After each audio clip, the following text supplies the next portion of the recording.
Good afternoon to all. My name is Chirang. I am class 6. The night project is a vacuum cleaner.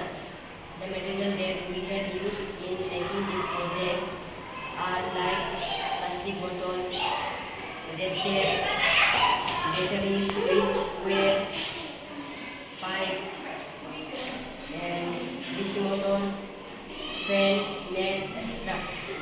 The vacuum cleaner works by using a motor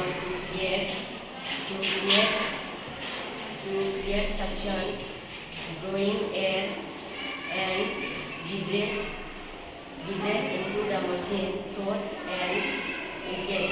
So I am going to showcase my project.